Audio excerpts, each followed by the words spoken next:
What if you could actually rewrite your entire financial future with just one 25-minute exercise every day? It sounds pretty out there, I know, but that's the powerful idea we're going to break down today. Let's dive in.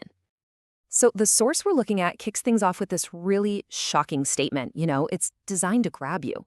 And the core argument is that the traditional advice we all hear, just work harder, work longer, well, for most people, it's fundamentally broken.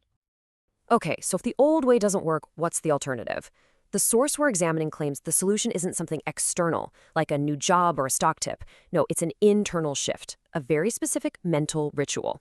And that leads us to the big question. What is this exercise and how in the world is it supposed to work?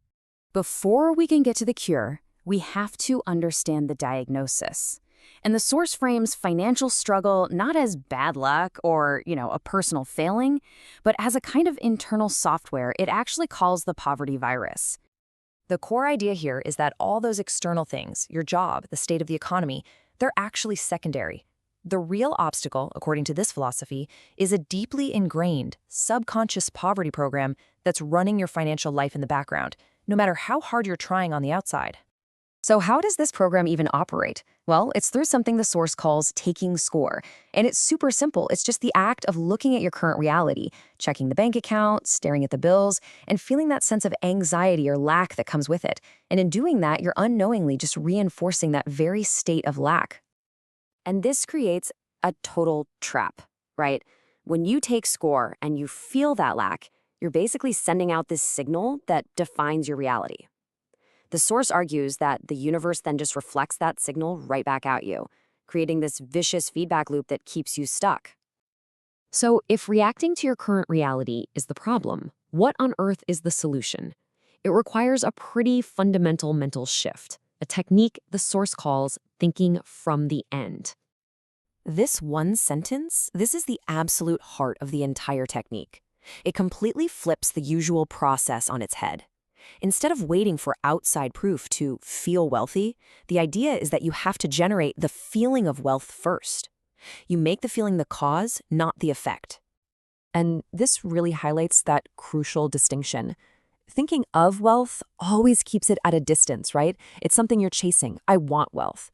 But thinking from wealth, well, that means you mentally and emotionally occupy the state of already having it. Your focus completely shifts from wanting it to having it. So how do you actually do this? The source breaks it down into 3 pretty clear steps. First, you have to define. Get crystal clear on what you want, no vague stuff. Second, feel. You have to identify the core emotion that comes with that outcome. Is it relief, freedom, pure joy? And third, occupy. You practice living in that feeling until it feels totally natural, until your own nervous system accepts it as reality. Okay, this brings us to the specific, actionable instructions. This isn't just some vague concept.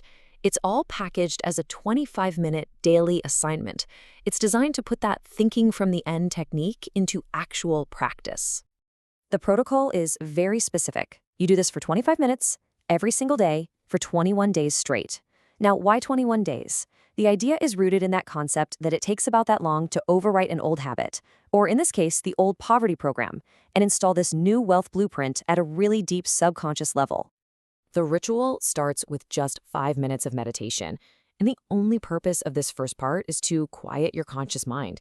It's about deactivating all those daily worries, the endless to-do lists, and especially that habit of taking score of your current reality.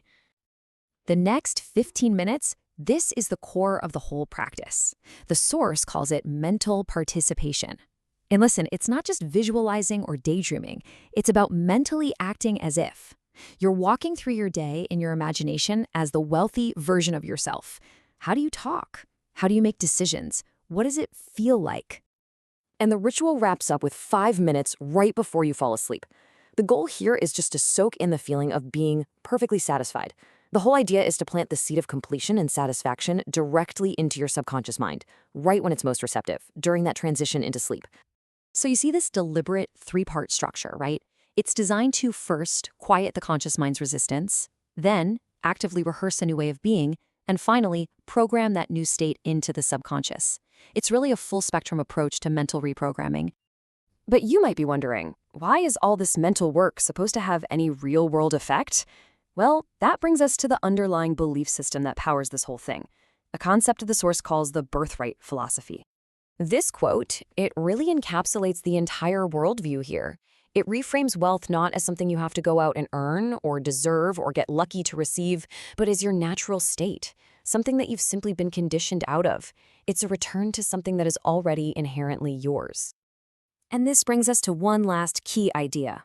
The source claims that everything you desire, the money, the opportunities, the right people, it all already exists in something it calls a vortex. Now, think of it like a field of potential, just waiting. Your job isn't to create these things from scratch, but to shift your internal state, to become a match for them, so they can finally flow into your life. So after breaking all of this down, the diagnosis, the technique, and the philosophy, we're left with a really powerful question, aren't we? Is our financial reality a reflection of our actions, or is it a direct printout of our internal state? Can a focused 25-minute daily practice of feeling wealthy actually make it so? That's the core claim we've explored today.